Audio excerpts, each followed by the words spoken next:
കളി പ്രിയങ്കയുടെ കൈകളിലാണ്.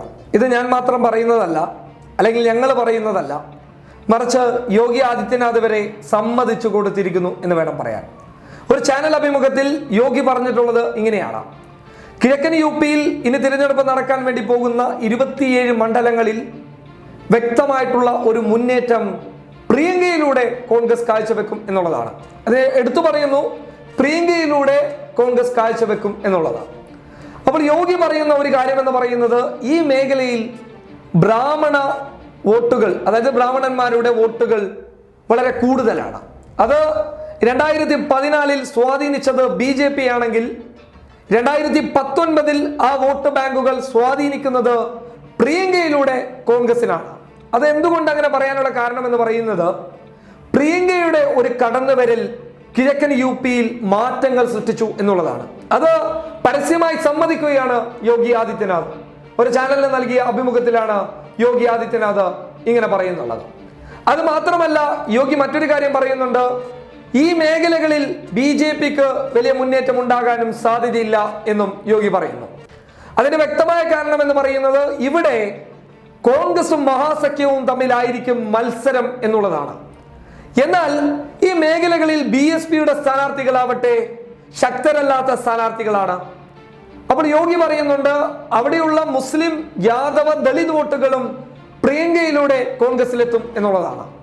അപ്പോൾ പ്രിയങ്കയിലൂടെ എന്ന് പറയാനുള്ള ഏറ്റവും വലിയ കാരണം എന്ന് പറയുന്നത്, ഇന്ദിര തിരിച്ചു വന്നു, ഇന്ദിരാഗാന്ധിയെ തിരിച്ചു ലഭിച്ചു എന്നുള്ള രീതിയിലാണ് പ്രിയങ്കയുടെ കടന്നുവരലിനെ കിഴക്കൻ യു.പിയിൽ എന്ന് മാത്രമല്ല രാജ്യത്തുടനീളം വിശേഷിപ്പിച്ചത്.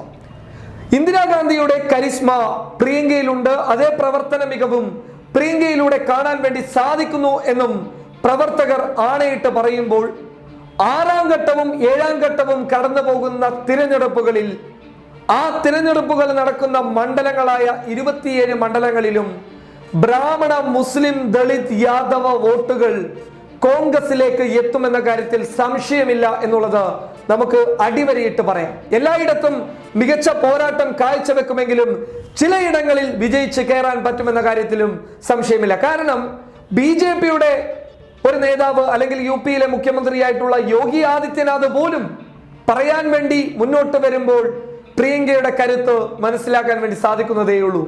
പ്രിയങ്കയുടെ കടന്നുവരലിലൂടെ കർഷക വോട്ടുകൾ, ഗ്രാമീണ വോട്ടുകളൊക്കെ യു.പിയിൽ കോൺഗ്രസിന് അനുകൂലമായി തീർന്നു എന്നുള്ളതാണ്. മറ്റൊരു കാര്യം, യു.പിയിൽ എന്തുകൊണ്ട് ബ്രാഹ്മണ, മുസ്ലിം, ദളിത്, യാദവ വോട്ടുകൾ എന്ന് പറയുന്നത്, അവിടെ നേരത്തെ ഞങ്ങൾ പറഞ്ഞതുപോലെ തന്നെ, അല്ലെങ്കിൽ നടക്കുന്നത് പോലെ തന്നെ ജാതി വോട്ടുകളെ തിരിച്ചിട്ടാണ് അവിടെ തിരഞ്ഞെടുപ്പ് പ്രചരണം പോലും നടക്കുന്നുള്ളത്. ആ സാഹചര്യത്തിൽ ബ്രാഹ്മണ വോട്ടുകൾ ഇപ്രാവശ്യം കോൺഗ്രസിന് അനുകൂലമായി നിൽക്കുന്നു എന്നുള്ളത് ഏറ്റവും വലിയ ഒരു ഗുണകരമായിട്ടുള്ള ഒരു കാര്യമാണ്. നേരത്തെ ഈ ബ്രാഹ്മണ വോട്ടുകൾ കൂടെ നിന്നത് BJPയുടെ കൂടെയായിരുന്നു. അതുകൊണ്ട് തന്നെ 2014 ഈ മേഖലകളിലെ 27 മണ്ഡലങ്ങളിൽ 26 മണ്ഡലങ്ങളും BJP പിടിച്ചെടുക്കുകയുണ്ടായി. അപ്പോൾ അതാണ് എടുത്തു പറയുന്നത്, ഇപ്രാവശ്യം BJPയിലേക്ക് കടന്നു പോകേണ്ട ബ്രാഹ്മണ വോട്ടുകൾ പോലും കോൺഗ്രസിലേക്ക് വരും എന്നുള്ളതാണ്. മറിച്ച് മുസ്ലിം, യാദവ വോട്ടുകൾ കോൺഗ്രസിനോടൊപ്പം നിൽക്കുമെന്നുള്ള ഒരു സാഹചര്യവും യോഗി ആദിത്യനാഥ് പോലും വിളിച്ചു പറയുമ്പോൾ ഒരു കാര്യം വ്യക്തമാണ്: 27 മണ്ഡലങ്ങളിൽ തിരഞ്ഞെടുപ്പ് നടക്കാൻ വേണ്ടി പോകുമ്പോൾ അവിടെ പ്രിയങ്ക എല്ലാ മണ്ഡലങ്ങളിലും പ്രിയങ്കയുടെ കയ്യൊപ്പുകൾ ചാർത്തിയിട്ടുണ്ട് എന്നുള്ളതാണ്. എന്തായാലും യോഗിയെ പോലെയുള്ള ഒരാൾ പോലും കോൺഗ്രസിന്റെ ഈ പ്രവർത്തന മികവ് സമ്മതിച്ചു കൊടുക്കുമ്പോൾ യാഥാർത്ഥ്യം എന്ന് പറയുന്നത് വലിയ നേട്ടമുണ്ടാക്കാൻ സാധിക്കുമെന്നുള്ളതാണ്. മറ്റൊരു കാര്യം എന്ന് പറയുന്നത്, ഇവിടെ ദളിത്, മുസ്ലിം, യാദവ വോട്ടുകൾക്ക് പുറമെ ബിൻസ്, അതുപോലെ തന്നെ ലോണിയ, സൈന്ധവരുടെയും വോട്ടുകൾ ഇവിടെ വലിയ ശക്തമായിട്ടുണ്ട്. ഈ വോട്ടുകളൊക്കെ ഇപ്രാവശ്യം കോൺഗ്രസിനെ സ്വാധീനിക്കുമെന്ന് പറയാനുള്ള കാരണം, ഇവർക്കിടയിൽ പ്രിയങ്ക വലിയ പ്രചരണം നടത്തിയിരുന്നു.